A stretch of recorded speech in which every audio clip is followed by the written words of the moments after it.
Good evening. The San Dimas City Council meeting will come to order.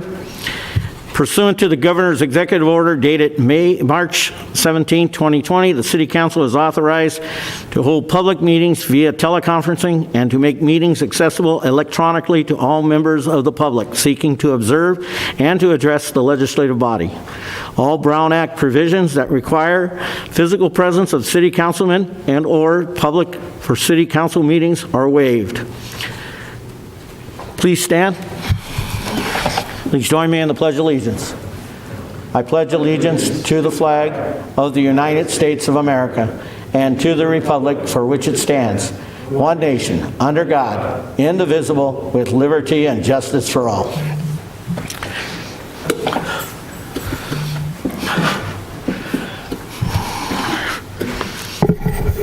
Oral communications. Members of the audience are invited to address the City Council on any item not on the agenda. Under the provisions of the Brown Act, the legislative body is prohibited from taking or engaging in discussions on any item appearing on the posted agenda. However, your concerns may be referred to a staff or set up for discussion at a later date. If you desire to address the City Council on any item on this agenda other than the scheduled public hearings items, you may do so at the time or ask to be heard when the agenda item is considered. Comments on the public hearings items will be considered when the item is scheduled for discussion. The public comment period is limited to 30 minutes. Each speaker shall be limited to 3 minutes. Mayor, if I could interrupt here just to note, I think it's worth noting that we have only one main item on the agenda tonight, and we are going to have an opportunity for the public to comment on that item. We can do it immediately after the staff report is given for that item. So there will be an opportunity for the public to comment when we get there, and they should not feel like they need to call in during this oral communications period about the agenda item tonight. Understand. Thank you. Okay, do we have any calls? Yes.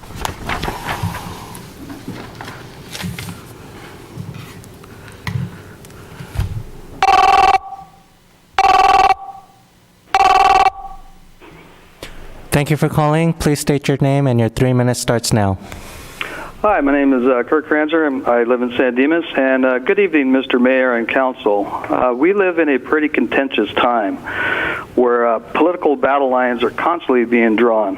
Social media is a hotbed of this division, as we all know. However, there was widespread concern from every political corner in social media, especially today, about the proposed new city manager. Excuse me.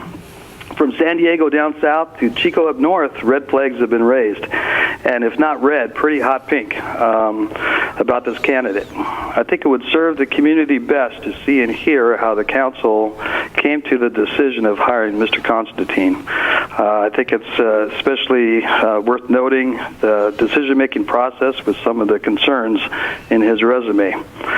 Thank you, and I hope to hear some feedback on this issue later on in the meeting. Have a great evening. Thanks. Thank you, Mr. Kranzer. I will say that during when that item comes up, there will be an extensive staff report given by the city attorney. And public will be allowed to speak at that time, right. and that is the more appropriate. And it's coming up in just a few minutes, so. Okay, next. John? Next caller.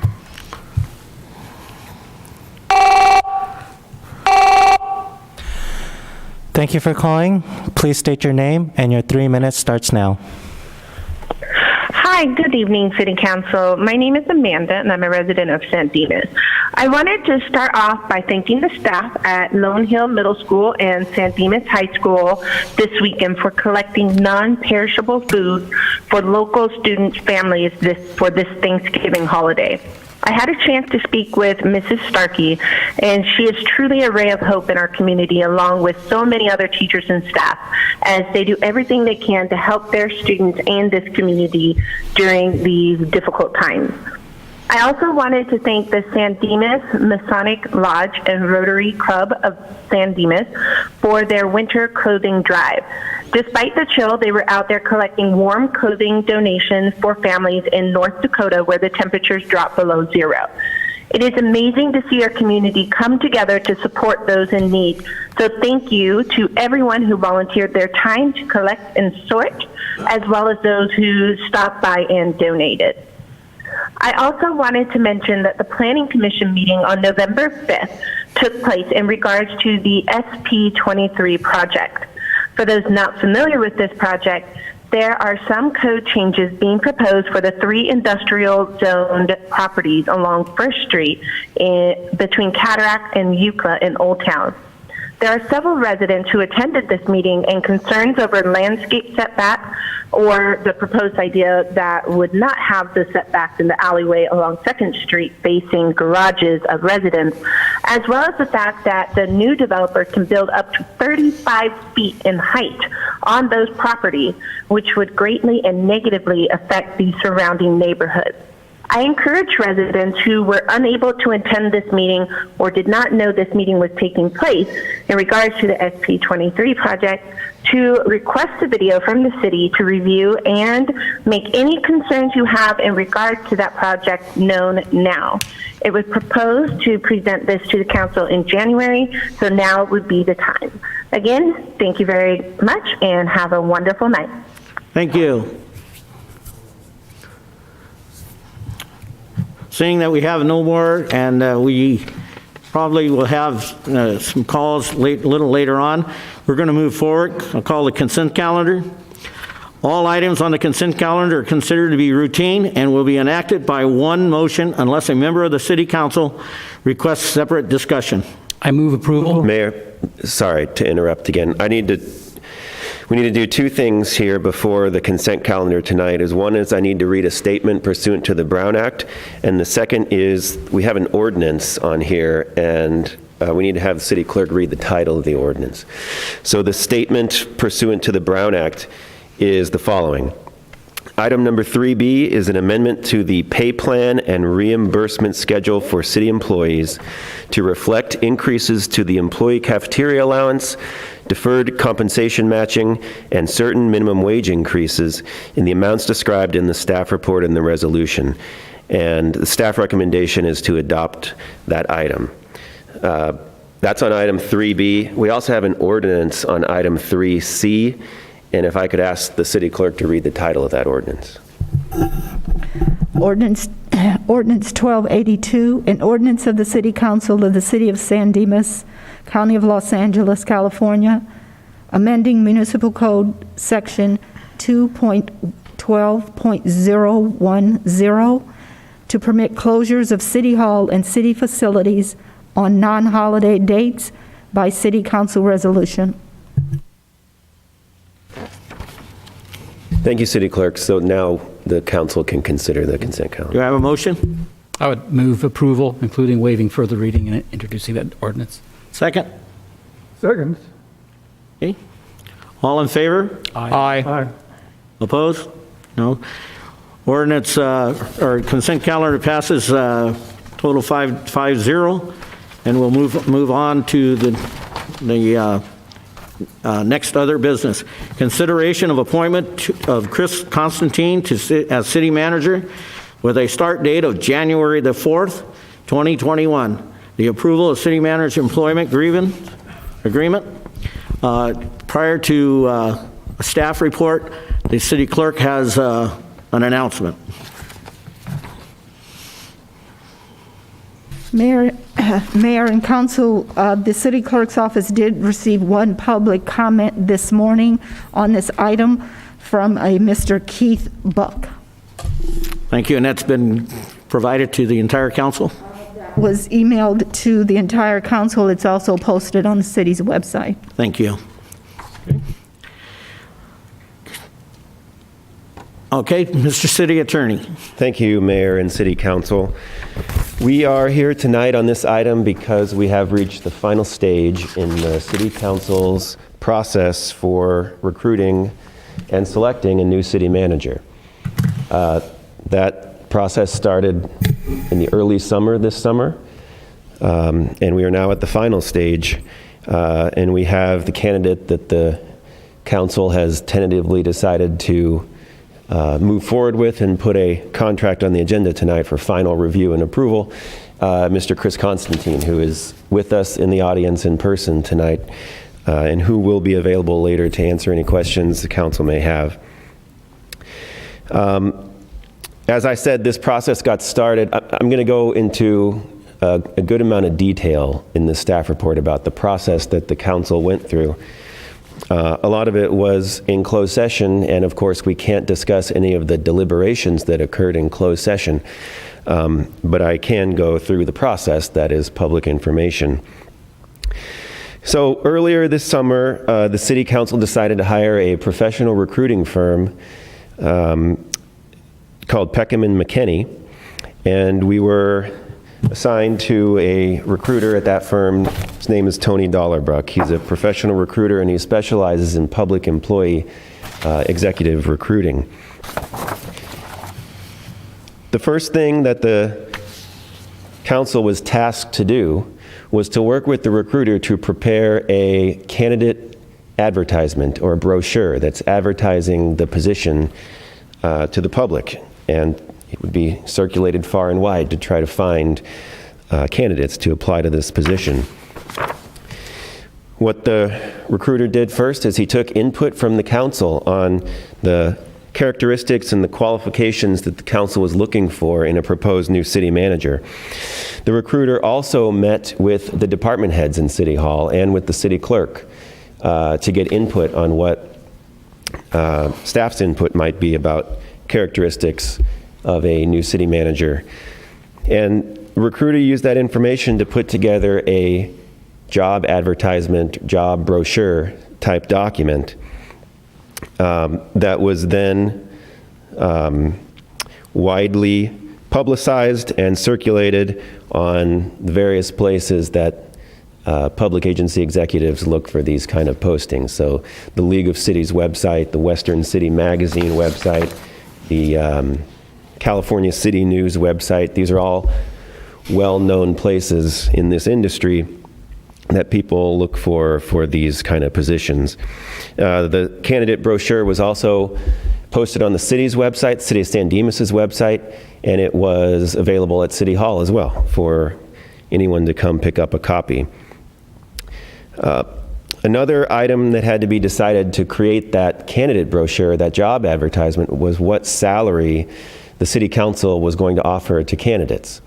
And what I asked our staff to do is to prepare a survey of surrounding cities. We got 12 surrounding cities. And we found that those salaries ranged from $205,000 all the way to around $275,000. Our prior city manager in San Dimas had a salary of $240,000. The council decided on that candidate brochure that we would offer a range of $210,000 to $240,000. That was advertised on the candidate brochure and circulated to the public. The job advertisement brochure was posted for 1 month.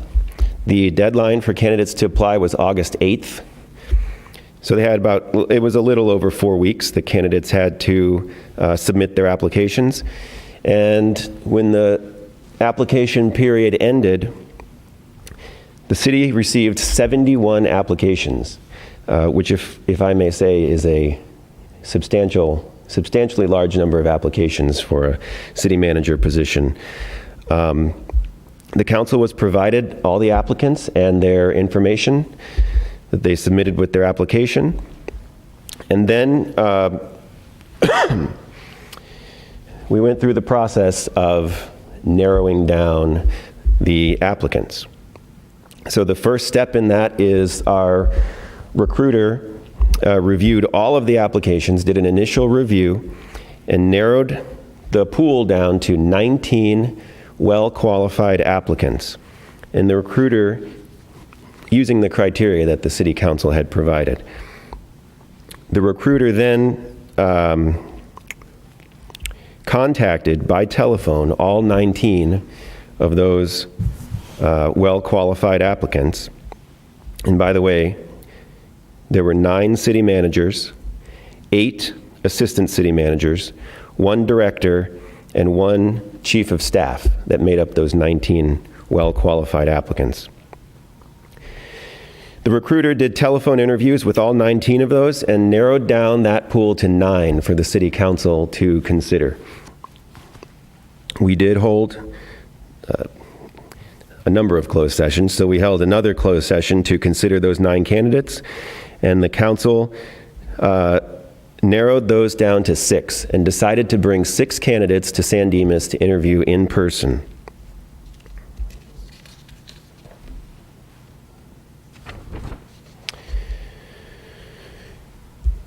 After that first round of 6 interviews, the council then narrowed down that pool to 3 candidates to bring back for a second round of interviews in San Dimas, a second round of in-person interviews.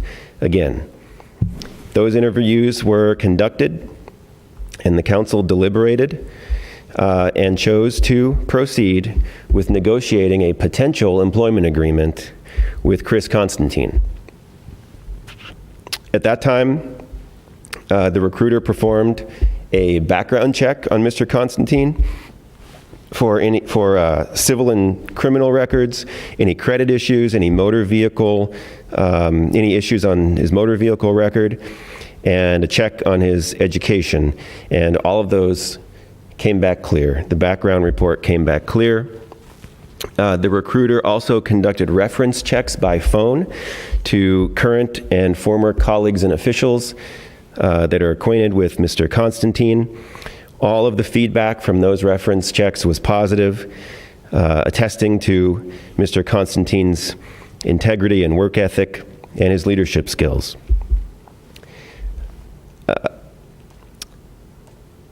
The council directed regarding negotiation terms on Mr. Constantine's employment agreement, and what we have on the agenda tonight is the tentatively negotiated employment agreement that is for the City Council's review and consideration. So, as it states in the staff report, Mr. Constantine has 20 years of local government experience. He has served for the past 6 years as the Assistant City Manager in the City of Chico, California. And prior to that, in Chico, he was the Administrative Services Director. He has held multiple leadership positions since 1996 as a commissioner or board member of a variety of volunteer organizations. And he has a number of professional certificates, as well as a master's degree in public administration from the Maxwell School at Syracuse University and a bachelor's degree from San Jose State. So the item tonight is for the council to consider whether to appoint Chris Constantine as the city manager and to approve his employment contract. If the council does decide to appoint him tonight and approve his contract states that his first day on the job will be January 4th, 2021. At that time, by the way, the current interim city manager, Brad McKinney, will return to his role as the assistant city manager. Pursuant to the Brown Act, an oral report is required at a meeting where we are discussing final action on the salaries, schedules, or compensation in the form of fringe benefits of a city manager. So the following items of compensation are included in the proposed contract for Mr. Constantine. An annual salary of $220,000, reimbursement for moving expenses of up to $5,000 upon submittal of receipts to the city.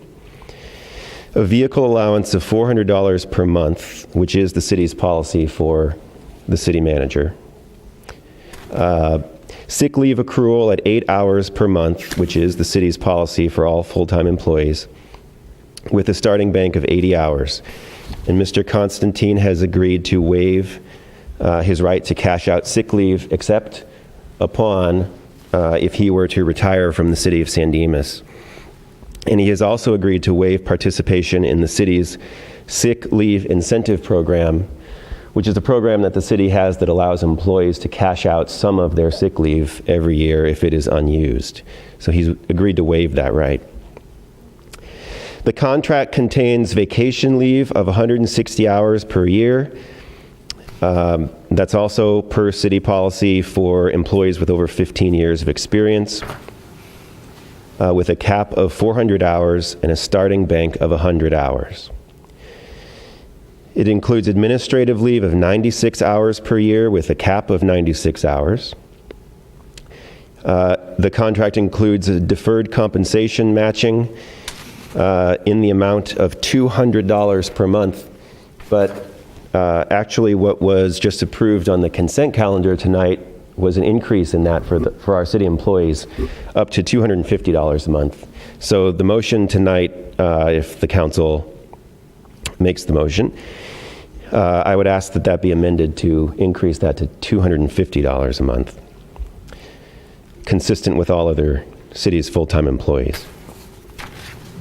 The contract includes a cell phone allowance of $40 per month for phone and $45 per month for data charges. That is the city's standard policy for all city managers. And the contract includes the same health, dental, and retirement benefits as are provided to all of the city's full-time employees. A minor technical issue is that the approval tonight will also amend the city manager job description that the City of San Dimas has, which had an outdated line about the redevelopment agency, which no longer exists. It was dissolved in 2011. And so the approval of the resolution tonight will correct that line to say that the city manager serves as the director of the successor agency to the former San Dimas Redevelopment Agency. Staff's recommendation tonight is to consider whether to adopt the resolution appointing Chris Constantine as the city manager starting on January 4th, and to approve city manager's employment agreement for Mr. Constantine. Mr. Constantine is in the audience tonight. If the council has any questions for him, I'm also available for questions, and we should take public comment on this item as well. Thank you, Mayor. Right. Any questions of the city attorney?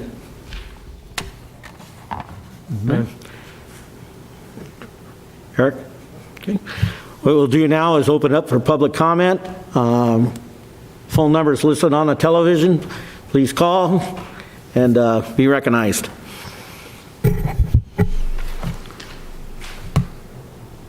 Okay. I'm being told by John we have one caller.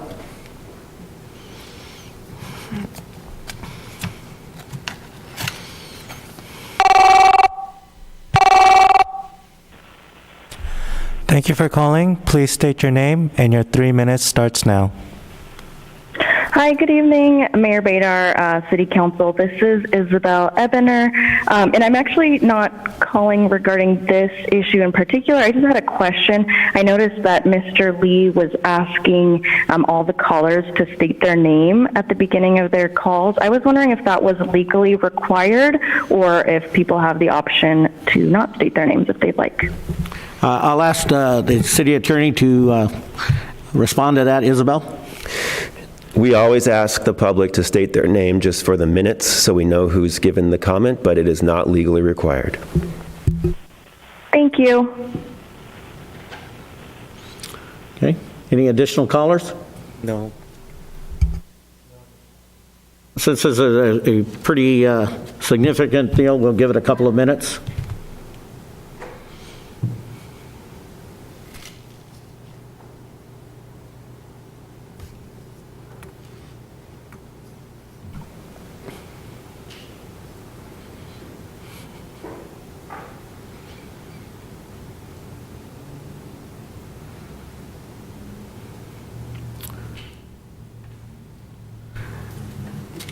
Seeing none, we'll move along.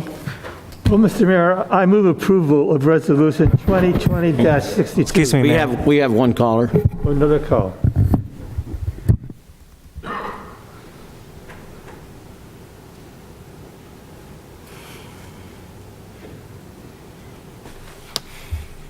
John? Yep, it's coming through.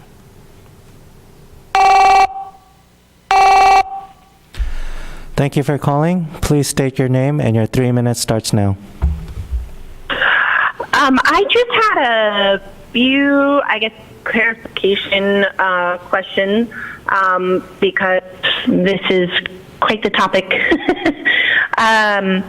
So one of my clarification questions was whether the city council, I know there was a background check, but was there any examination into the controversies that Mr. Constantine has been I guess, involved in or is on the record? I noticed you guys didn't mention San Diego in his previous employment, and I guess there's some, huff and puff up in Chico as well. So just as a community member, it's a little bit concerning to, have someone that just want to ensure that,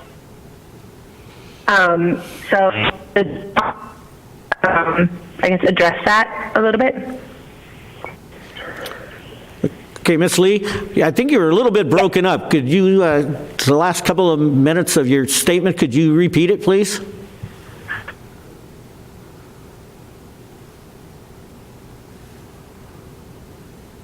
Ms. Lee?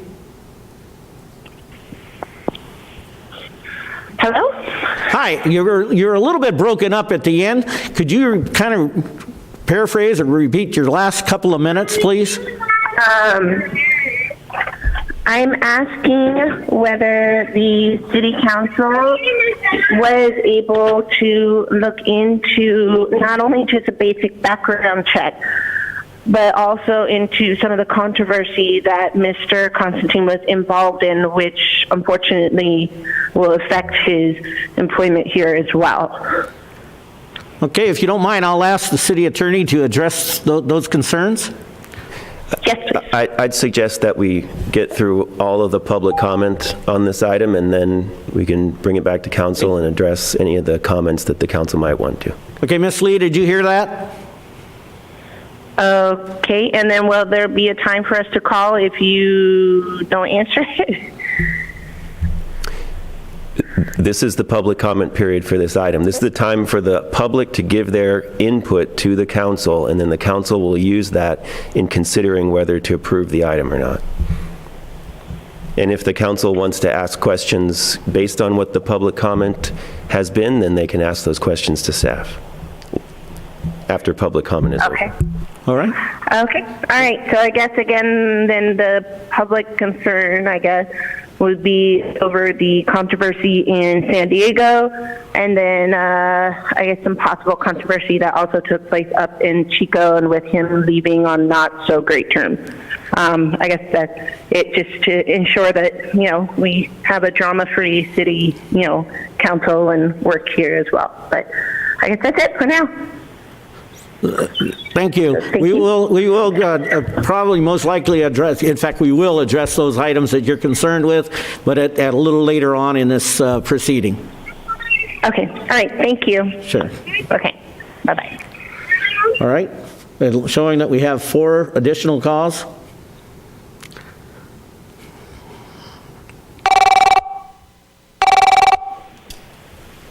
Thank you for calling. Please state your name, and your 3 minutes starts now. Hi, I'm a San Dimas resident for over 40 years, and when I looked at the nomination for Chris Constantine, I tried to do a little research and a little background on him, and I'm wondering if the San Dimas City Council did the same. I know we had an independent firm that was looking into the nominee, but it seems kind of ridiculous that if an average citizen can look up a background and some issues from other cities that are public record, and there are several issues in the cities that he served, like San Diego, San Jose, and Chico, that would be a concern for our city. It's a concern for me as a citizen. I'd like to know if maybe this evening we could look into this a little better, perhaps find someone that might be better suited for San Dimas. table this for another evening so that the city could have a little more background on this nominee and discuss some of the issues that came up on the easy search that I did, because some of them were very concerning.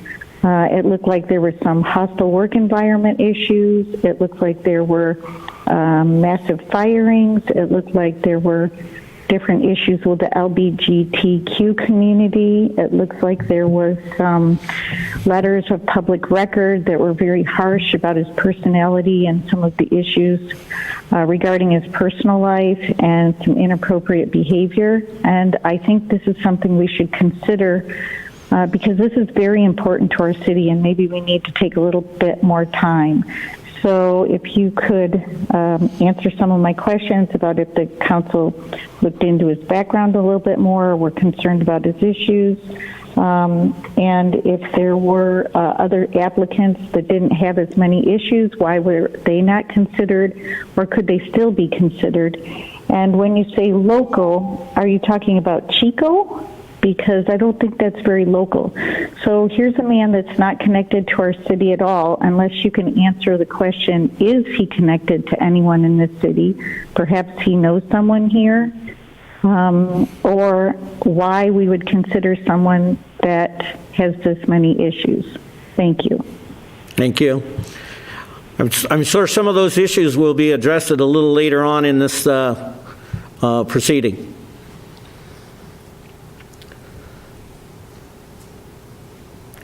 Okay, we have 3 additional calls. Thank you for calling. Please state your name, and your 3 minutes starts now. My name's Tony. Hi. Mayor, council members, I had a compliment and a question.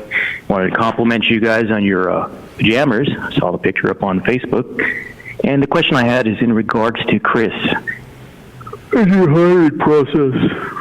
So I understand that the company that does the hiring does background checks, and those background checks look for felonies, arrests. But is there any sort of checks that you guys have done as far as Google? And that's really it. That's all. Thank you.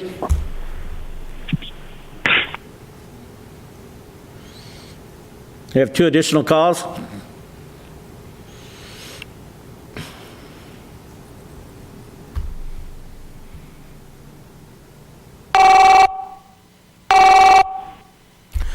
Thank you for calling. Please state your name, and your 3 minutes starts now. Oh, am I on? Yes, City Council. I actually just had a couple of questions about the candidacy, and just wanted to know if the search firm had recommended anybody or had a recommendation on the candidates you were looking at, and if it was Chris, if it was a bunch of people or other people. And then the other thing, if they had not, or if they did, I also wondered if anybody could vouch for Chris, or anybody who had worked for him before and can talk about what it was like working with him and can testify to his work and how he would perform. Those are my 2 questions, and I hope to hear an answer at some point during the council meeting. Thank you. Thank you. We have 1 additional call.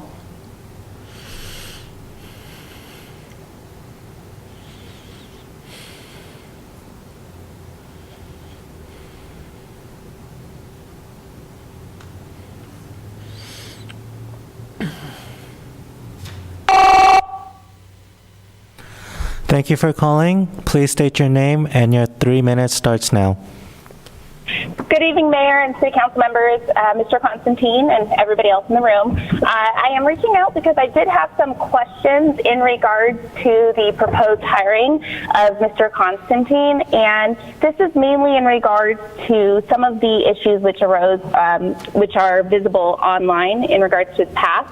And I know that generally when you're conducting any type of pre-employment screenings by law, previous employers are not allowed to disclose negative reasons why employees are no longer with them, or any negative issues in regards to their employment with them. So I guess my question is, how in-depth did you guys speak with Mr. Constantine in regards to the issue in San Jose with the conflict of interest, and also the harassment issues which he had at Chico?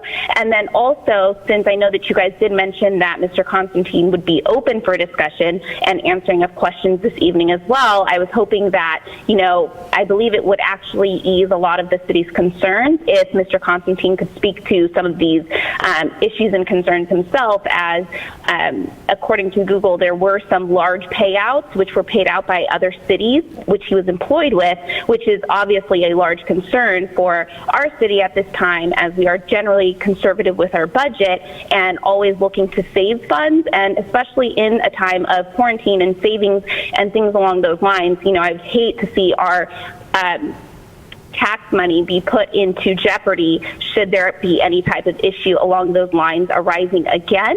And then also, I guess lastly, if you guys were to adopt this, I know that the contract appears as though it's already been drafted.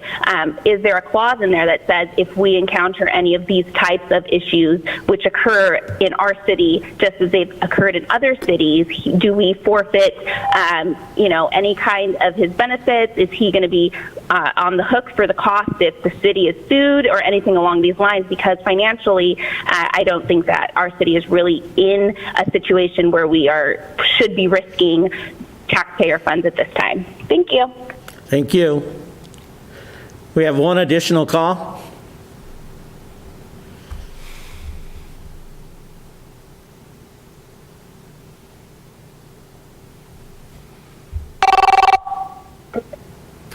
Thank you for calling. Please state your name, and your 3 minutes starts now. Hi, good evening. I'm calling, I know that there's a lot of concern out there. I know people have been doing some research trying to find out who this new manager may be, and it's caused a lot of concern because of some of the information that people have found. Basically, my question is to the council. I'd like to know exactly what were the outstanding reasons why this candidate was chosen over others. I'd like to know what you found to be, convincing to you that made this candidate the candidate of your choice. The other thing that I just want to say that I recognize that he has a police background, and I'm just wondering about that, just in terms of, it seems like there's a lot of heavy emphasis on having police on our governing board and in our government, and I'm just wondering, what's behind that as well? Like, what, is that something that you're looking for our San Dimas community? And I'll take your answers off the air. Thank you very much. Thank you. I'm being told there's no more callers. Give it a couple of seconds. Okay, seeing no more callers, I'll bring it back to the city council. Okay, Jeff, do you want to answer some of those questions about, how the investigation went? Or do we want to ask Mr. Constantine to come up and talk? How do you want to handle this? I don't know that there were many questions for the city attorney posed, but I do know that a lot of the comments from the public were about incidents in Mr. Constantine's work history a number of years ago in San Diego and San Jose. And I know that Mr. Constantine was forthcoming about those during this process. And the council is here with Mr. Constantine before you for appointment to the city manager position.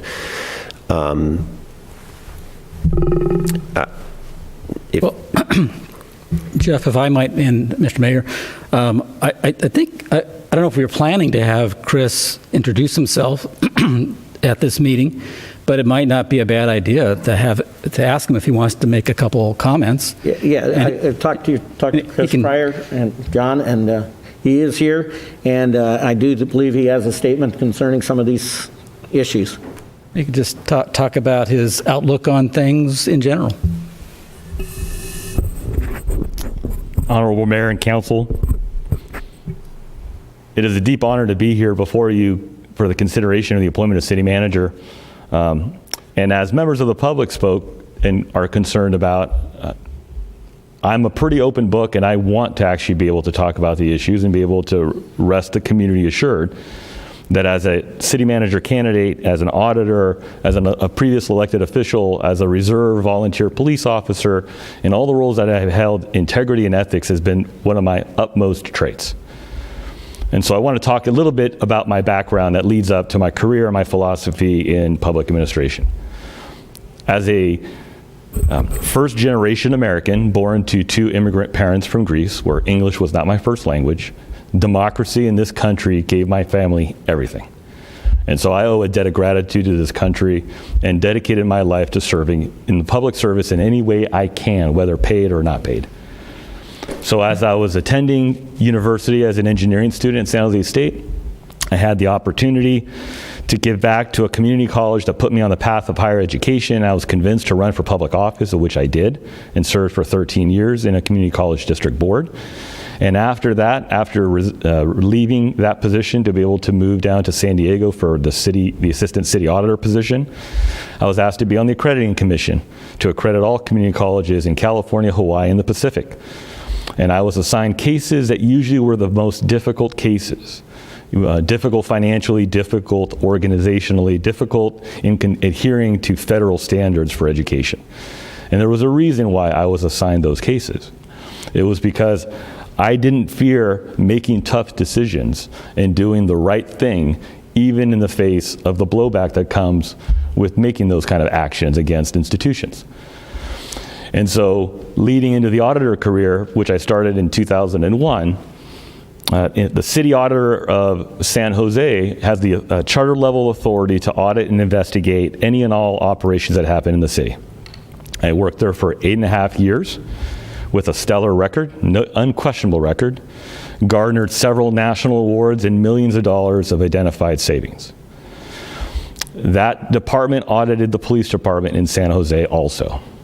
The city of San Jose also had an independent police officer position, which audited complaints against police officers. And that's a very specialized type of audit skill that's involved. At the time, I was serving as a volunteer police officer, so I had the skill sets associated with that position. I also had a nationally recognized skill set in auditing, so the two mirrored together very well. And so a council member asked that I consider applying for the position of independent police auditor, which I did. Meanwhile, I've already been auditing the police department except for complaints against police officers. I disclosed that my brother is a sworn police officer for the city of San Jose, a department with 1,400 employees, of which, as an independent police auditor, you would have authority to investigate complaints against those officers, including my brother. And I had already had a plan to put in place so I don't have to investigate any complaints against my brother. It was accepted by the city. The city knew that my brother was a police officer when they made the decision that the council appointed me. And there's public articles that you can find online. I provided one reference to the city attorney so he can provide it to the public and to the council to show clearly that a quote from the council members who said, we absolutely knew that he had a brother there, had no concerns for it, and made the appointment anyways. The dilemma I was faced with 6 days after being appointed to that position to a 4-year charter appointment was concerns from certain communities that hold the police department accountable that were concerned that you would even have any authority to investigate a complaint of your brother. And so I had the choice. My brother offered to resign his position as a police officer, or I could decide to say to the city council and mayor, I do not accept the position, what they deemed a resignation. And I made the choice that I think was the most honorable one, to allow my brother to do his chosen profession. So I resigned in that position and went back to audit the rest of the police department in the city of San Jose. And so that one, I don't understand why that becomes an issue. It hadn't been an issue in the past, but in that respect, that was the situation there. There was no wrongdoing, so I don't understand why that is an issue. In the city of San Diego, the office was created by a vote of the people. After the fraud and scandals that occurred in San Diego, the public demanded accountability over the government. My former employer went to become the city auditor of San Diego, and he recruited me after 2 years of trying to convince me to come down to increase the size and impact of that office. And that's exactly what we did in that office. We generated millions of dollars of savings, and in the 3 years and 4 months I was there, won 4 national awards for the works that I was there for their impact. But as you can imagine, auditing a city like San Diego, which is fraught with fraud, waste, and abuse, and still is, that you're in a position that you're always a target. You're a target externally by those who you're auditing, and you're a target by those internally in the organization. It was a new audit office. I was managing 17, 18 staff persons with no intermediate managers. And so at times you don't have the chance to properly oversee every staff person, so that as they're slipping or their performance is degrading, having a chance to help them develop, mentor, and improve upon that. And so sometimes you had to walk in and take actions against employees because they were not performing. And given that some of these employees are making $100,000 plus, I think it's absolutely appropriate we hold folks accountable. We were also conducting significant audits of development services and work with the developers, major issues. So you can imagine the kind of politicalness that was happening at the time. And so yes, complaints were made. Investigations were conducted, and those investigations were concluded. And in the end, the findings were completely unfounded, and I was exonerated of any wrongdoing. I have provided the City Council a letter from my personnel file, which is not required for me to provide, but I did. I'm more than willing to allow the city to disclose it publicly if the City Council so choose, if you feel it's necessary to provide the public some assurance that what happened in San Diego is what typically happens in highly politically charged environments, and that it was properly investigated and found to be unfounded. From San Diego, I made a 3-year commitment to be there. I stayed there longer than the 3 years. I wanted to go back into operations, and so I was hired to be finance director, and then administrative services director, and then assistant city manager in Chico. When I walked into Chico, it was April 2013. I asked the question, what's the financial condition of the city? The answer I got from council members and the then city manager who hired me was, we don't know. That's why we need somebody with your financial and audit expertise to help us figure out what's happening and what do we need to do. The first 2 weeks I conducted a cash flow with our staff, and we determined that by December 2013, the city would be bankrupt. The numbers for our city looked worse than Vallejo and San Bernardino, which were cities that did file for bankruptcy. According to the state auditor, we were 8th most likely to file for bankruptcy as a city. We were a high-risk city. So in that first year, we conducted 2 rounds of significant staff layoffs, the largest that the city had ever seen. We negotiated with 9 unions to do massive reductions to salary and benefits, double digits in the cases of police and fire. In an organization that had internal city management that was coming from inside the organization for the last 45 years. So you can imagine trying to save a city from bankruptcy required a lot of significant, difficult changes. And from that, you would receive some of the concerns of folks in the city of Chico would have been, they came in from Southern California, which is where we had come from, 3 of us, the city manager, assistant, and myself, and had to do major layoffs to save the city. The city at that time had $9 million in the bank in their general fund, would not be able to make their payroll. Today, the city has $130 million in their general fund account. And just in the last 30 days, fully funded the reserves for the first time in history. Increased staffing in critical areas by 25%.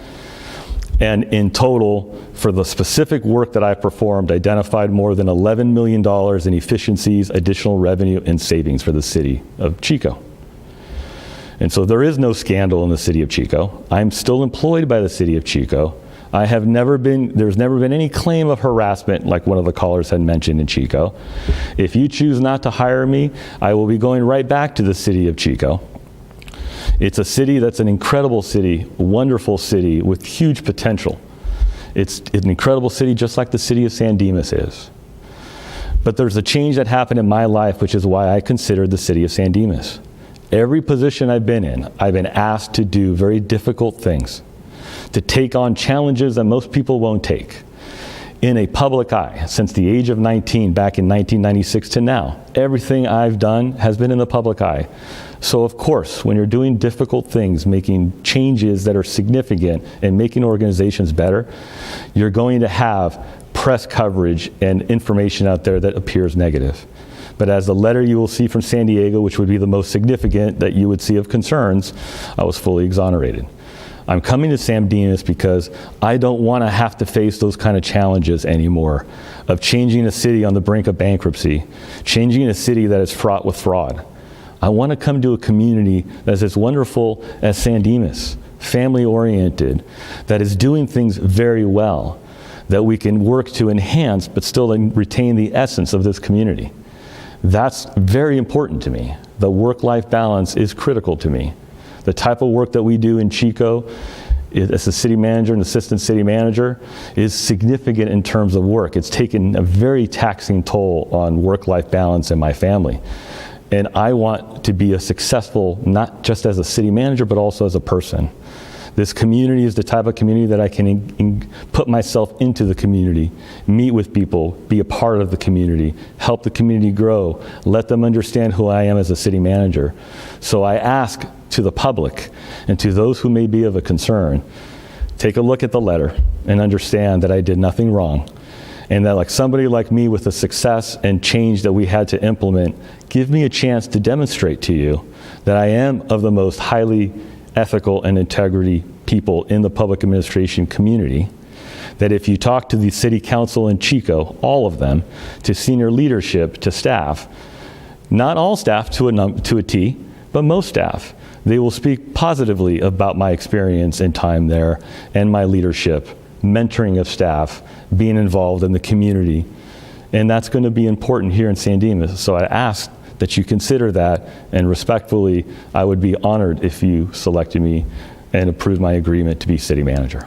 And I'll take any questions if you have any. Well, I just have one question. You are aware that during a background investigation by our recruiters, that they contacted previous employers, people that you know, and things like that. I believe there were 8, I'll ask the city attorney, there are 8 or 10, 11 people that they contacted. Those were people that you know that. So I'd just like to hear from Jeff just real quick on those responses. I heard earlier, but I don't think the community understood what you were actually talking about. And Jeff, to build on what the mayor is asking, if I recall correctly, I think Mr. Constantine provided a list of references, and I believe the recruiter went beyond that and contacted people outside of that direct list that Chris provided. If you could discuss that a little bit too. That's correct. The recruiter for us did reference checks on Mr. Constantine by telephone. So Mr. Constantine did provide a list of references to the recruiter that were his current and former colleagues and officials that he's worked for, and perhaps others. And it was, I believe, in the neighborhood of 8. But then the recruiter also contacted references that Mr. Constantine had not provided to the recruiter, and that Mr. Constantine was not aware the recruiter would be calling to do a reference check. Also, former colleagues and officials that Mr. Constantine had worked for and with. And the result of those reference checks, those phone conversations that the recruiter had with those references, was all positive. There was not negative feedback from any of those references. And the description from the recruiter is that they attested to Mr. Constantine's integrity, work ethic, management and leadership skills, experience, and accomplished successes. So that's not coming from me, but that's coming from the recruiter that did the reference checks on Mr. Constantine. All right, Mr. Constantine, you have any further that you'd like to say? Any questions from the city council? I had just one question. I wondered if Chris could talk a little bit about this. What is your view on your relationship with residents in the community, and how do you view residents' participation in decision making? So, similar to how I viewed it in Chico, residents are why we're here. The services that we provide, the quality of life we create as an entity is for our residents. And so I engage in the community very heavily. I've lived in every community that I've ever worked in. And the same goes for San Dimas. Literally, I'll be a block away from City Hall to be close to work. In terms of engagement with citizenry, I engage through Rotary, nonprofit organizations, the commissions that we have as a city, and residents in general, whether it be at a shopping center, a store, and as I did when I was going through the recruitment process, stopped in neighborhoods and talked to residents to ask, what do you like about San Dimas? What do you not like about San Dimas? What do you think about the city and how they're operating? What would you do better? And did get a lot of feedback. In terms of their participation here, I'm glad to see that on an item such as this, that were the number of people that were willing to speak, even if they were speaking negatively or raising concerns about myself, because I'd be more than happy to address it for one, but I think it is absolutely necessary that in a democratic process, we have residents' participation. And I think we need to find more opportunities to have that direct engagement, not just let me provide my views, but also the considerations of what's important, what's not important, what's more important than something else. Balancing, if you had $1 to spend on this versus this, where would you put that dollar to understand what prioritization the community would have so that the council can better consider? I think that's absolutely crucial, and I will ensure as city manager that that level of engagement occurs here. Thank you. Any other things, John? Nope. Chris, for the community members who brought to the attention of the community, and rightfully so, their concerns regarding your, I guess, status or involvement in law enforcement. Can you describe that a little bit? I heard you say earlier you're a volunteer.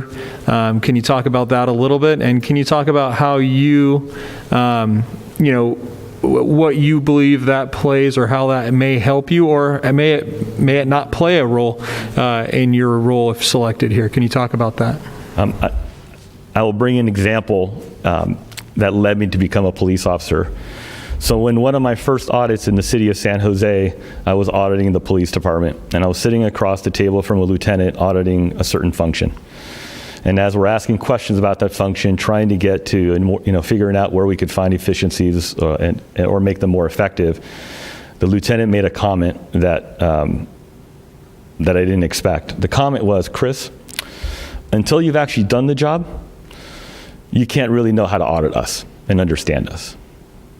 And that was really upsetting, because I'm a lifelong learner, somebody who wants to be able to do it right. So a few weeks later, my brother, who was also working for the city, but at this time he was an engineer, because we were both engineers, and he said, I'm tired of engineering and I want to become a police officer. And I said, how are you going to do that? He said, I'm going to the police academy at night. And I said, I'll do it with you, because I always wanted to be able to contribute and wanted to be a police officer and gain that skill set to be able to understand the police department, to audit them and hold them accountable better. And that turned into wanting to just be able to understand them, to audit them, to be able to love the work and impact that you can have on the community in a way that is unlike any other profession in local government. And I've now done that for 15 years as a volunteer. I've never received a complaint. I've never been disciplined.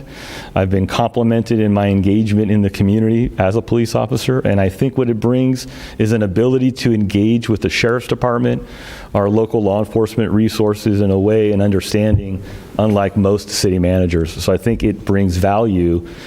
It's very unique in a city manager to have that level of skill set between the audit and police, and I think it's to San Dimas's benefit. Do you think and I guess so the community understands, when you're referring to yourself as a police officer, you're a reserve police officer, correct? So, you're sworn as a police officer under state law. However, you've not been full-time employed as a police officer. Rather, you were a reserve officer, went through the academy presumptively on your own time, I would imagine, at night, the way you described. And then after that, you've just continued to volunteer in that capacity. Is that accurate? Yes, I am an absolute volunteer. I have no authority standing here before you like a full-time paid officer would have.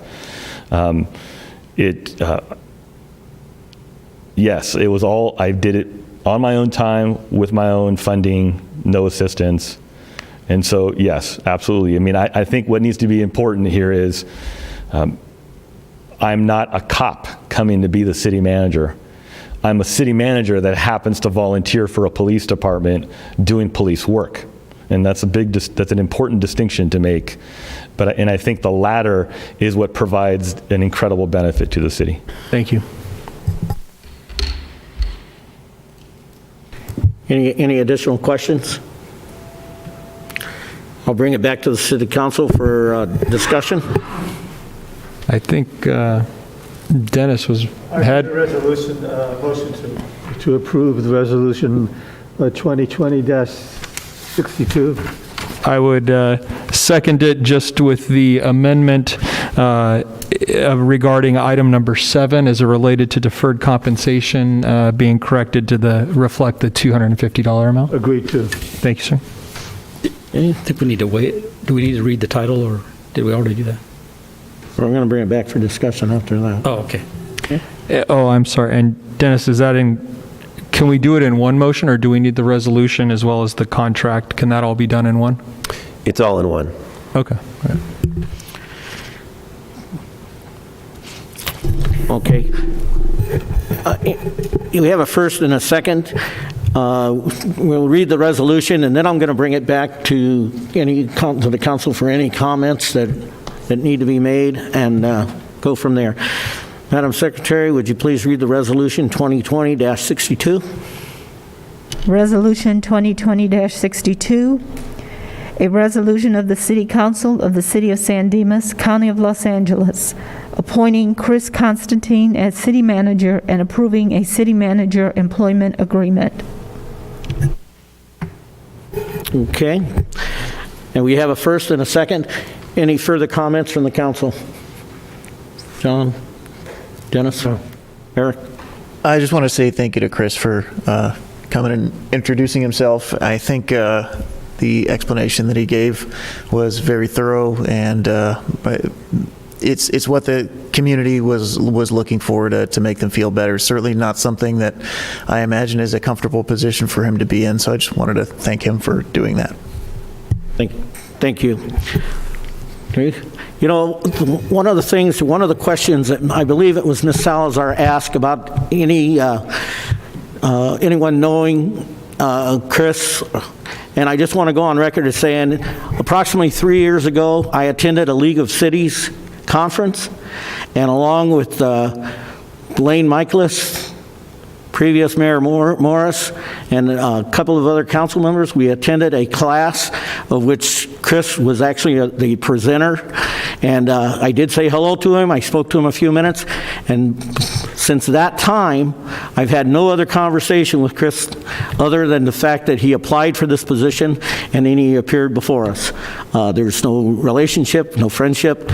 I would like to see a friendship, as we progress through this, but the reality is I just wanted to be upfront to let people know that I did meet him at a conference.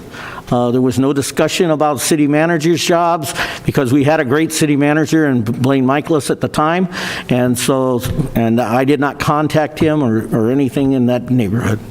All right? Any other discussions? I too will share, just for public disclosure. I did meet Chris, I don't know, some time ago, perhaps in 2013, when he presented at a conference that I had attended. He was one of the presenters back then regarding local government auditing, specifically with the LAPD. And then later on, probably in 2016, 2017 or so, or 2018. I had the opportunity to chat with him again when he presented at the League of California Cities Conference. He was actually one of the presenters there and did a pretty good job there. So I was excited to see him apply for this position, and looking forward to this. Thank you. I think in this issue, it's such an important call. Madam Secretary, would you do a roll call vote, please?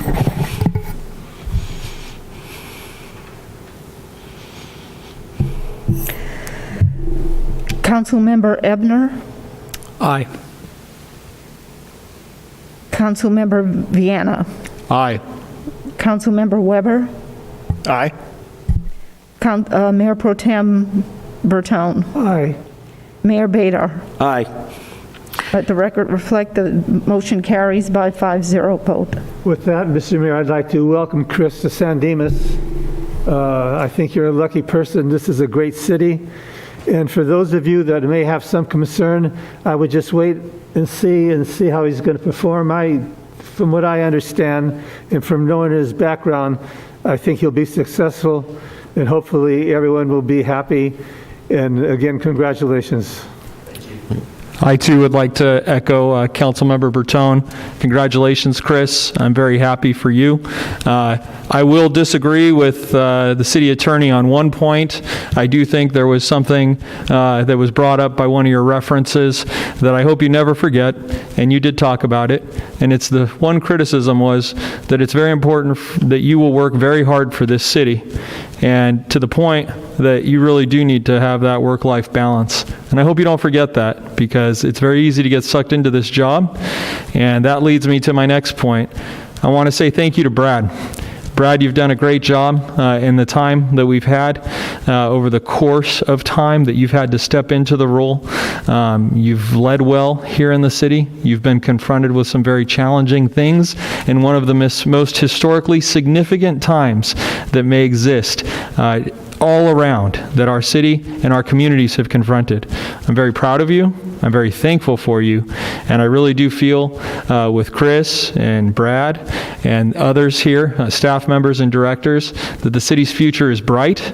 I think it's exciting, and I think it's going to be a great new year, and I really look forward to everything that we're going to see here in the new future. So congratulations. Thank you both. Thank you, Chris. Thank you, Brad. And thank you, staff, for enduring this process with all of us. Anyone else, any further statements? We'll see you January 4th. On time. Eric, you have anything you'd like to say? Definitely welcome to the city. Looking forward to working with you and hopefully getting some good things done. Chris, I'd just like to take the opportunity to welcome you to the city of San Dimas. The one thing I would like to remind you is you have a great staff behind you and a great group, a tremendous group of residents that are here. They support you and they support the city. And remember, there's always somebody looking over your shoulder, so it's one of those things that you have to be aware of, because you are the face of this city. That and our staff, and we're just very fortunate that we have such a great staff. With all that, I just want to let that be a lead into the fact that I want to personally thank Brad McKinney. Brad has been an absolute 100% breath of fresh air to the community. He fell into a job that he certainly wasn't thinking he was going to fall into when it happened. We not only had COVID-19, we had Motel 6 and the whole homeless issues. We had budget issues. We've had tremendous problems, and I personally believe that his better days are to come. But I cannot tell you how much I feel that, one, our relationship, our friendship has grown completely. We knew you as Assistant City Manager, Brad McKinney. We've known you as Interim City Manager, and there is absolutely no one out there that I believe could have done a better job. And I want to thank you, and I believe I'm thanking you on behalf of the entire staff. They've all made very valuable comments for you, And someday, I'm hoping to be living here and see you in that city manager spot. I understand why you didn't apply, but those are, as we progress, hopefully it's all learning. And so thank you very much, and thank you for being my friend. Okay, we'll bring it back to the city council. Hey, Brad, it's up to you again. COVID-19. Yes. Good evening, Mayor, City Council. Quick update on COVID-19. There hasn't been a lot of changes surrounding the businesses or restrictions, but I'd like to give an update on the numbers that the LA County Public Health provides. And as of today, there have been a total of 654 total reported cases, up 50 from 2 weeks ago. 8,550 tests have been completed, up 609 from 2 weeks ago. And there are still 15 total deaths in San Dimas, which has stayed the same for a while now. And again, to view the complete summary of the COVID-19 numbers, you can visit the LA County dashboard. That's it for my COVID update. Thank you. Any questions? Goal line update. Yes, Gladstone Street closure, we got notified this morning, is going to extend to November 25th. Staff is working with Gold Line Authority and the contractor to shorten this closure as much as possible. We did have meetings with Costco today, and they've been very understanding. The contractor is still experiencing delays due to COVID and reduction in staff workforce, as well as impacts to material delivery that's primarily cement, but steel and cable components. The main item of work is moving the existing freight track to the final location and installing the second light track rail. This work will be completed in the next couple weeks, with paving scheduled right before Thanksgiving. We've been told that it will be open prior to Thanksgiving, so hopefully for any of the Black Friday or any of the shopping that's going on, that road will be paved and open. Once the work is finished, the contractor, originally there was going to be another closure in that location, but they decided to do the entire improvements at this one time, so there will be no other additional closures.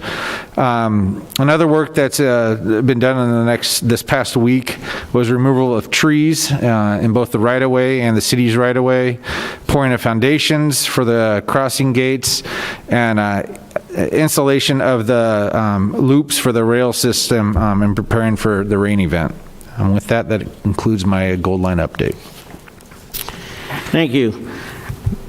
Oral communications, members of the audience. Speakers are limited to 5 minutes or as may be determined by the chair.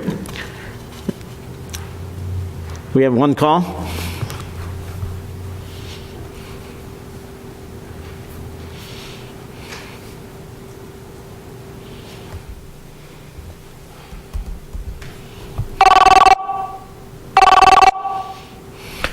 Thank you for calling. Please state your name. Your 5 minutes begins now.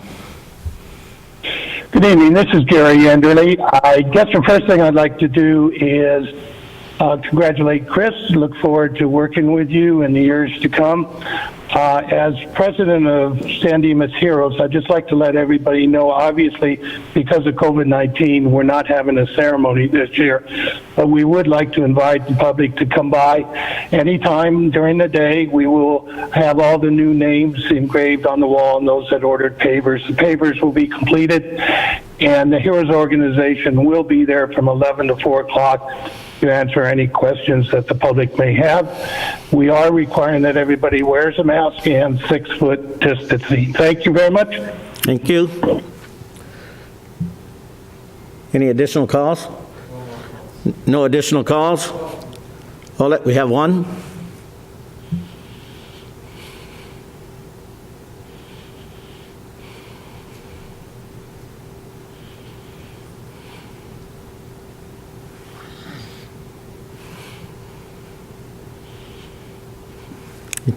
You still have one?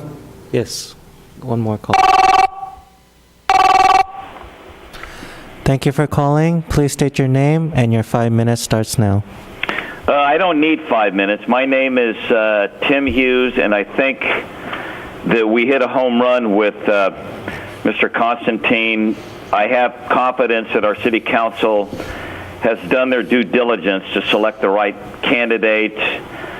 We've had excellent city managers, Blaine McAllis, Don Prine, and Bob Poff, and they all excelled as city manager.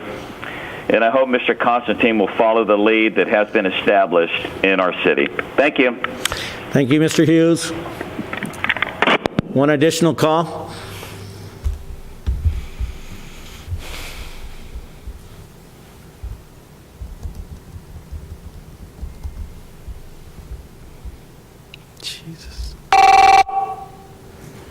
Thank you for calling. Please state your name, and your 5 minutes starts now.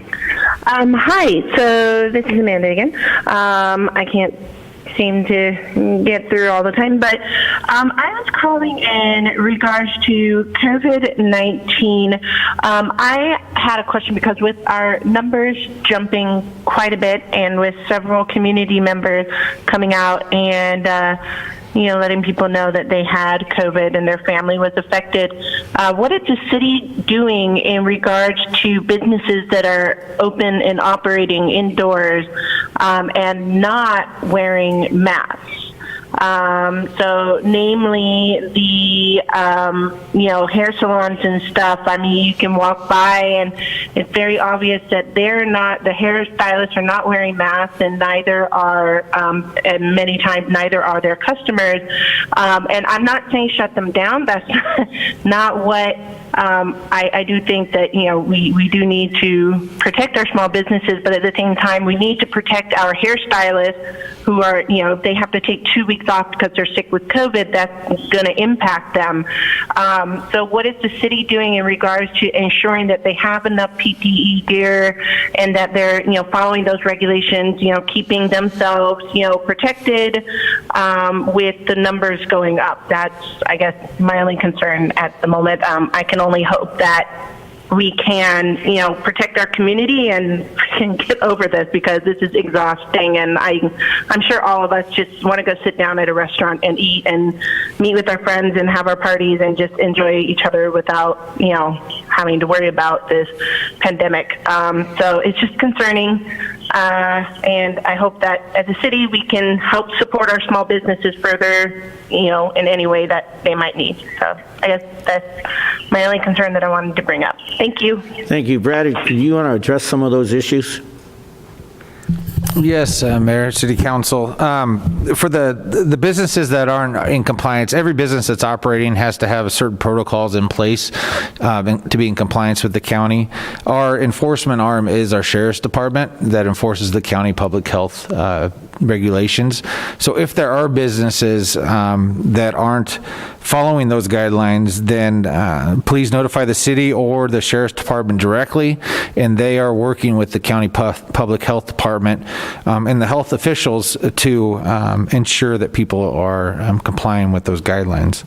In reference to business assistance, we at the last meeting we brought back a program that's going to be an emergency business assistance. We're planning on bringing the final, which was going to be sent to, it's utilizing some of our housing funding for emergency assistance or CDBG funding. That is being approved right now. We plan to bring it back to council. That will allow up to $5,000 loans to or grants to our businesses to aid in getting PPEs to ensure they have the funding to do outdoor dining, whatever they feel they need.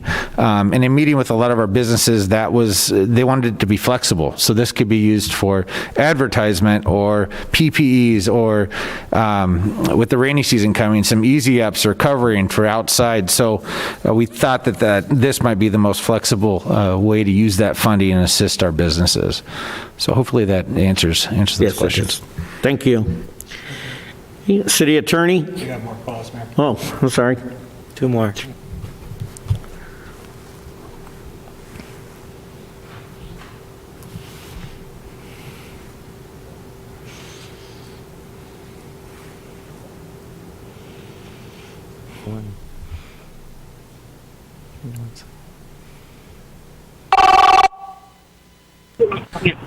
Thank you for calling. Please state your name, and your 5 minutes starts now. Hi, my name is Lisa Onishko. I'm a resident of San Dimas, and I just wanted to call in and happily welcome Chris Constantine to the team. I really appreciate his sense of transparency, balance, and sacrifice for family. These are all values that I truly believe in, and I think the city of San Dimas totally represents this. I welcome him to the community, and we are here to do anything to support him and moving forward and having a great sense of future for San Dimas. So welcome, Chris, and you definitely have a support team ready here to cheer you on, and I happily welcome you to the team. Thank you. Thank you. No more calls. All right, I will, the city attorney, I know you've, city manager. Oh. Yes. Mr. Brad, Mayor, you I thought forgot already about me. talked over enough. here. All right, just one quick update that with the fire that just happened last Friday. I wanted to remind the community that the city utilizes the Code Red notification system during emergencies that allows important information to be funneled throughout the community in real time. The information can be provided telephone, text, or email, and anybody can sign up for the Code Red at our city's website, sandimasca.gov/Code Red. And just to note, the numbers that appear on the notifications that are sent out through Code Red system are specifically assigned to San Dimas and might not be recognizable to a lot of people. They might think they're spam. So the numbers that can be, there's an option to save these numbers in your phone for San Dimas emergency. So when they do come through text or voicemail, you answer them and you respond to them. Those numbers for telephone is 855-969-4636. The text number would be area code 218-350-0131. And the email would be do-not-reply@sandimasca.gov. In addition, this information was also included in a press release that went out yesterday. And if you want to, this information again, please feel free to call City Hall and we'll provide this. It's easy, it's quick, it's a way to get notified when those emergencies are happening in the community. That's it, Mayor. Thank you. Thank you. Now, City Attorney. Thank you, Mayor. Nothing tonight. You sure? You didn't save something? Absolutely sure. All right, thank you. Members of the City Council, any minutes or any meetings attended by the expense of the local agency? Hearing none, we'll start with Councilman Weber. I'm going through my notes, and I think I hit on what I needed to hit on, which was welcome to Chris and thank you to Brad, and I think that's about it. Thank you. Dennis? Yes, just two things. First of all, Chris, welcome again. We've had a long line of excellent city managers, and I'm sure you'll fall right in line, so congratulations. And the other thing is, two of you have mentioned Brad McKinney. And I just wanted to say that I think you've done an excellent job as interim city manager, and as assistant city manager, you're the tops. And thank you for all you've done and kept the city running smoothly. And we really appreciate it. So thank you. And the community should be well aware of the fine staff that we have and the excellent people and the work ethic and the people that are really concerned about San Dimas. It's really pleasant, and it makes it a pleasant atmosphere here. So thank you very much. John? Well, first of all, with all these congratulations to Brad, I've got to remind everybody, he's still on the job. He's got 8 weeks to go, so don't stop. Yeah, it's not your funeral. So that's a good thing. And speaking about Brad, last week we talked about the notification requirements for projects in general. SB 23 was one of them. And some people might have thought we were going to talk about that today. I did speak briefly with Brad, but Brad, can you explain what our timeline is on that, and we're talking about a city council meeting that's coming up. Can you tell us about when that might be? Yes, and what was brought up, and I can also have our community development director Henry address this as well, was the notification distancing, which was a two-part request. There was a request for notification specifically for SB 23, which went to Planning Commission at the last meeting, and to have that brought back before the council before we bring the SB 23 to address the noticing. There was another part of that which Councilman Vienna brought up, which was an overall arching policy on notification limits. And talking to staff, we're hoping to bring this back the first meeting in December, because there is a lot of research that needs to be done for this, best practices, looking at what other cities do, and developing overarching policy for noticing. So we're going to be sure to bring that back before we bring back the SB 23 item, so we can properly notice that. But and then bring back the SB 23 sometime after the first of the year is the proposed timeline. All right, I appreciate that update and the thorough work you're doing on it, or staff is doing on it. That's great. Just one other thing, and that's, so it's in the rearview mirror now, but Halloween occurred on a Saturday. It's COVID-19, and so Halloween was a little bit subdued this year. On San Dimas Avenue, we always get, over 1,000 or even twice that many kids and adults getting candy. This year it was down a little bit, and a lot of houses didn't have their lights on, which was fine and good. It kept the attendance down. However, some people just can't let it go, and so a lot of people had their houses decorated. And in talking to different neighbors, trying to make it as safe as possible, people came up with different delivery systems. And so just at our house, what I did, or what the family did, is we built a contraption that involved a pipe and decorated and all that kind of stuff, and delivered candy from the pipe down to the sidewalk area. I put some floor tape, like caution tape that sticks to the sidewalk, made a box about 12 feet by 6 feet, and some other 6 foot apart waiting areas. And people were actually really good. There's a little sign saying one family or group at a time inside the box. And people were actually pretty good. Later on, as is usually the case on San Dimas Avenue, people are just driving around and they stop and weren't quite as, there was like more adults than kids at that point, so we did close it down a little earlier than we sometimes do. But it was a success. I think a lot of people had fun, and as I say, the groups were being pretty good. And I even heard them commenting about, oh, here's what that sign says, you got to stand back and wait for others and all that kind of, and people were really polite about it. And so I was glad that at least a little bit of the Halloween spirit was being enjoyed by people on Halloween. So next year, hopefully, bigger and better than ever. So that's about it. Okay, thank you, John. Ryan? Thank you, Mayor. I have a few things, piggyback off of what John brought up. I did drive around and was seeing what was going on. It was quite interesting in all the different neighborhoods on how they adopted their different Halloween execution plans, if you will, for all the different things. Probably the funniest or most interesting or clever thing was a post I heard from a community member that said there was going to be a protest in a neighborhood, and they were going out to loot the neighbors for candy, and that was their First Amendment protest as it was framed, which was fascinating because there actually were yard signs. I actually did receive a complaint. I actually did let our acting captain Shrafnia know about it, and the station did actually send some folks to make sure people were properly physically distancing and what have you.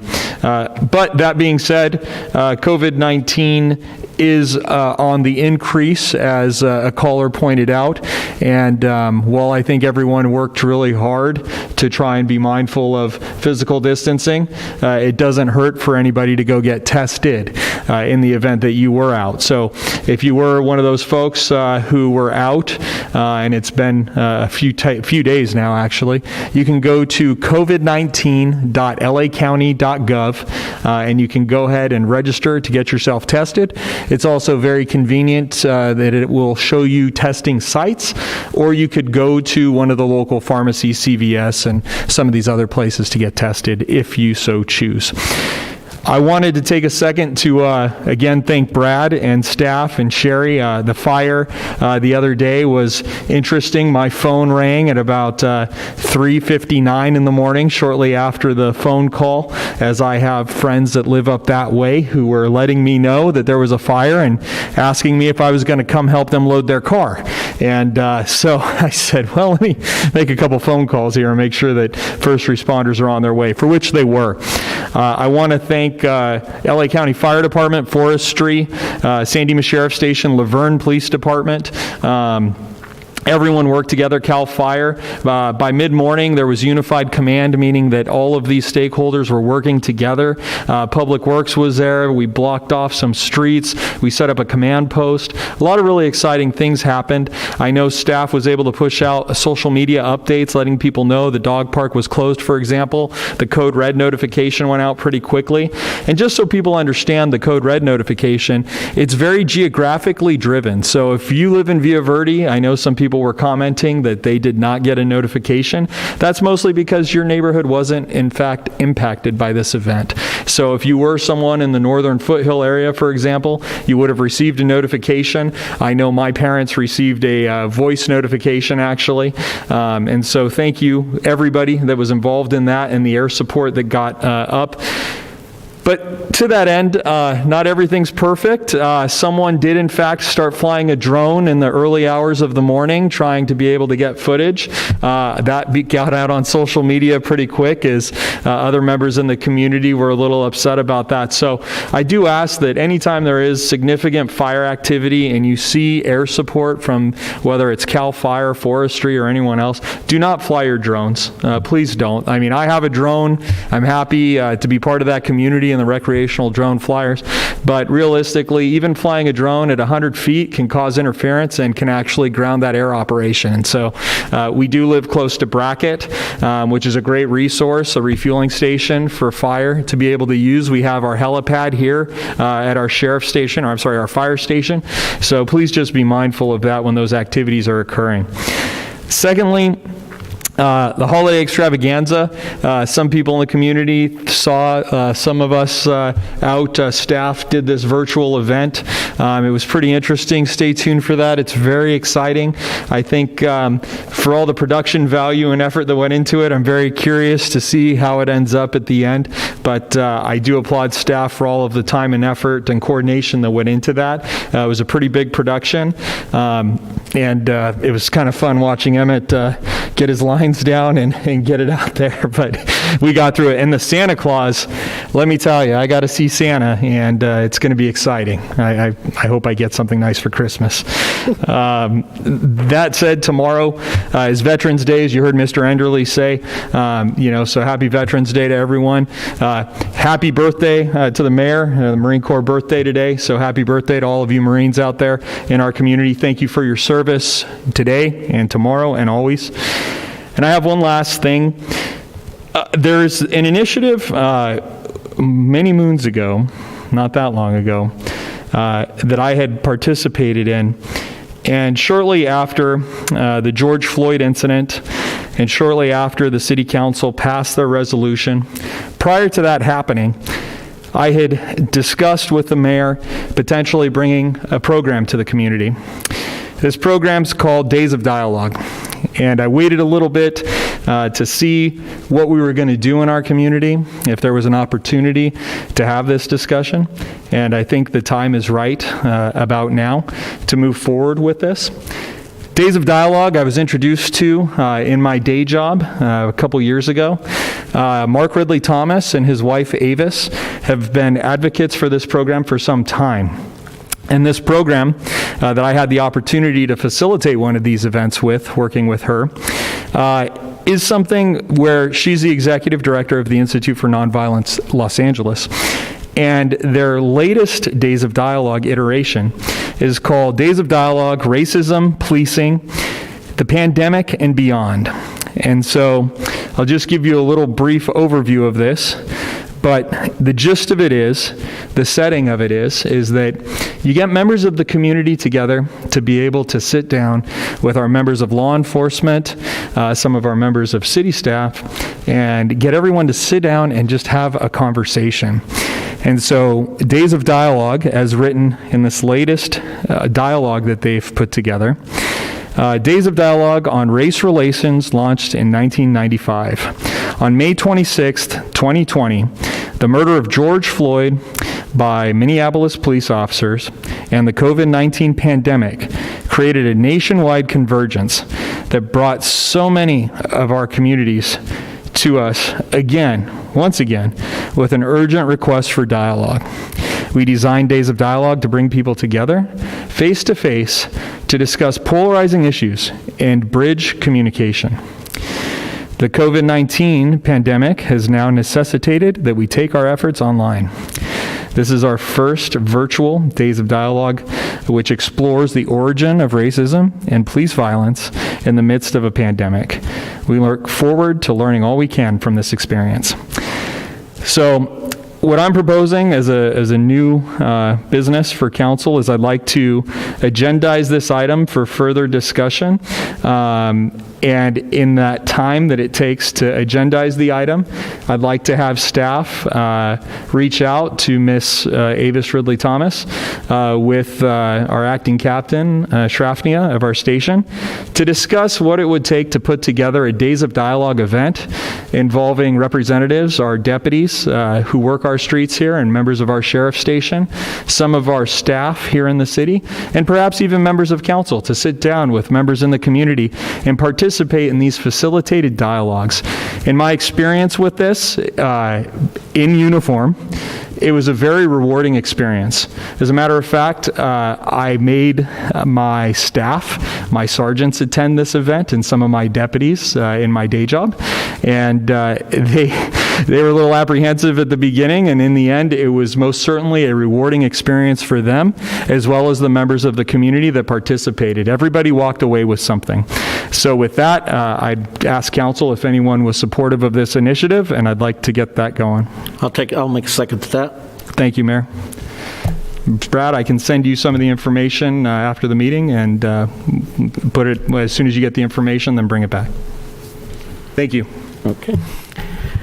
Yeah, I just want to piggyback on what Ryan said. Ryan did contact me quite a while back to discuss this, but then, pandemic came along and a few other things, and I think that I think it's a good idea, a dialogue between the agencies that he talked and the community. It just is open-minded, frank conversation so we can all understand where each entity is coming from.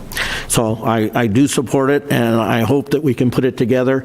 And I'd like to thank the Ridley, Thomas family for offering this to us. So thank you.